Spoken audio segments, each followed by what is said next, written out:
Piece of putting little pieces in, and that's what we're doing. You start at the beginning, you do the basics right, and everything else comes together. And that's what we've done. One of the hypotheses would be that it's the parents that have done it, and it goes without saying. That's I looked at, and I'm sure Kate and Jai understand that. We had any evidence that Kate and Jai were involved, that we'd hand it over to the authorities. And did you find anything? No. Nothing. Not a shred of evidence that they were involved. When I had the interview for the job, I made it quite clear that I would only take the job if it was an independent investigation, and if there's evidence against anybody, no matter who it is, that we give that evidence to the police. Do you work with different theories about what happened? Can you say what you think happened? Well, the abduction theory is the main one that we're focusing on. If a stranger kills a child, or anyone for that matter, they almost always dump the body within a very close proximity of the crime scene. Now, this particular area around Madeleine has been systematically searched. The search was started on the night and continued for weeks and weeks, and no body's been found. So that gives me hope. But what about if it was dumped in the sea? I mean, that's what most... That's always possible, of course, but again, the sea quite often, gives up the bodies, but no bodies have been found. So I think that abduction is the most likely motive, most likely done by an individual on their own, most likely an individual who has close links with Madeleine, and which is why we've focused all our efforts really on or most of our efforts certainly on Madeleine. Out of the hundreds of witnesses who came forward, only a handful are from the local Portuguese community. These are the people the investigators want to hear from, so they plan to return to Praia da Luz and reconstruct key events surrounding Madeleine's disappearance, hoping to provoke a response.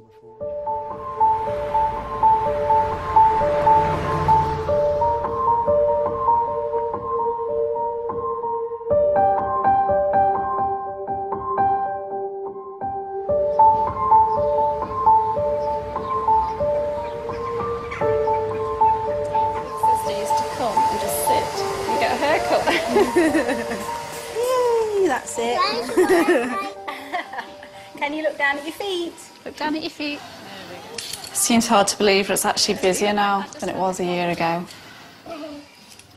Has the balance changed because you're not working in paid work?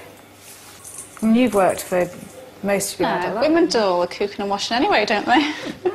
So that hasn't changed? I don't think so. It's funny because, going back a few years, if I hadn't been in paid work, I'd have probably felt a bit guilty. But now, what I'm doing is the most important job that I'll ever have to do. And I think my work is incredibly valuable. When the Portuguese police shelved the case last summer, they released 30,000 case files. Kate has spent the last 6 months going through every document. The vast bulk of it was in Portuguese, so we then had to get it all translated, which probably cost us about £100,000. I don't believe anybody's got the motivation that I have, and I was desperate to go through this myself because I knew that I'd be going through it with a fine-tooth comb. And I have spent months and months and months and months going through it, evenings, weekends. And you want to go through it really, really quickly because I want to get all the information I can and know what I can do to help find her as quickly as possible. So obviously I just worked really hard just to get through it. Often, police do say the names in the files, it was always there. But you just need other bits of information really to come in to basically highlight the name. But at the moment there isn't a big arrow and an asterisk by the name. The most likely sighting of Madeleine and her abductor was by Jane Tanner, a friend of the McCanns. In the files, Kate believes another witness statement from an Irish family describes a very similar sighting to Jane's, less than a mile from the McCann's apartment.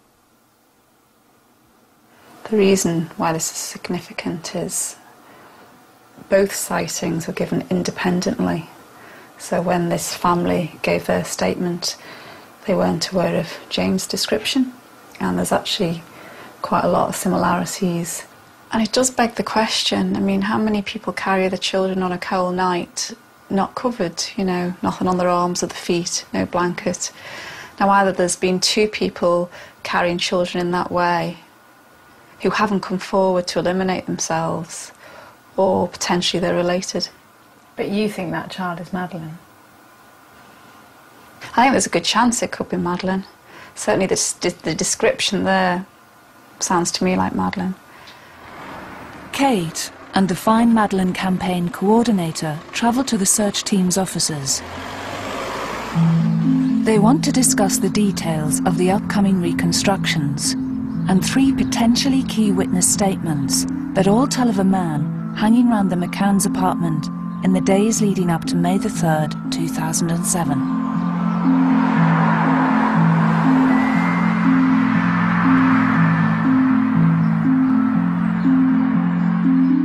The most important ones, apart from the obvious of Jane, is sighting number 3, the man in the Alouette at the back of the apartment. Number 3 is definitely a very important sighting because it links them. The investigators have examined the statements from the 3 different witnesses and are now convinced that prior to Madeleine's abduction, the McCanns were being watched. The team hope this new information will give them the breakthrough they need. You'd think it's got to be the same person, wouldn't you, really? And all 3 say that he was watching the apartment. Yeah. We're here to discuss the pending reconstruction that we want done. So basically it looks like that we've got 5 sightings really, 2 a man with a child and 3 just a suspicious individual. Yeah. And the 3 with the suspicious individual kind of tie in together. They all tie in together. There's, similar time, similar place. yeah, there's 3 in exactly the same location. I don't know what the Portuguese authorities have done to actually eliminate these people from the inquiry. So we've got to presume that they haven't done it and go with that. So it's just important that we're accurate in what we know and make sure that that's what we'll go with. No speculation. It's got to be the facts that we know and not try to fill in the gaps that we don't know. I mean, I'd like to go back, but not for this, to be honest. It's kind of just below the surface. And I just, you know,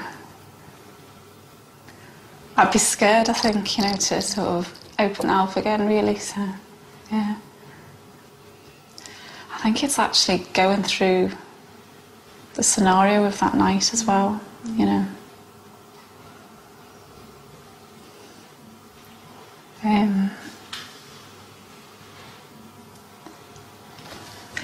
I mean, you know, even what I can remember of the night, you know, seeing Jerry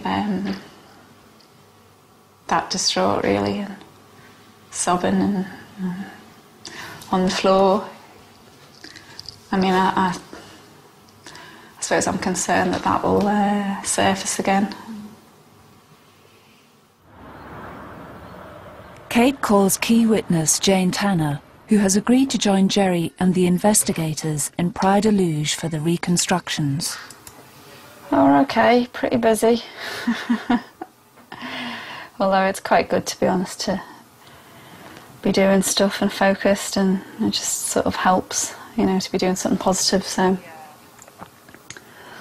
How are you feeling about the weekend? I mean, I'm really nervous and I'm not going. Thank you very much, by the way. No, I know it's a big step, but we appreciate it anyway, so thank you. She's trying not to think about it, I think, because I think she just said, apart from the obvious emotional concern, she's worried about the reaction of people locally. Returning will be controversial. Praia da Luz was a popular family holiday resort. But things haven't been the same since Madeleine's abduction. You know, we're aware that, unfortunately, this has all been a headache really for people whose businesses are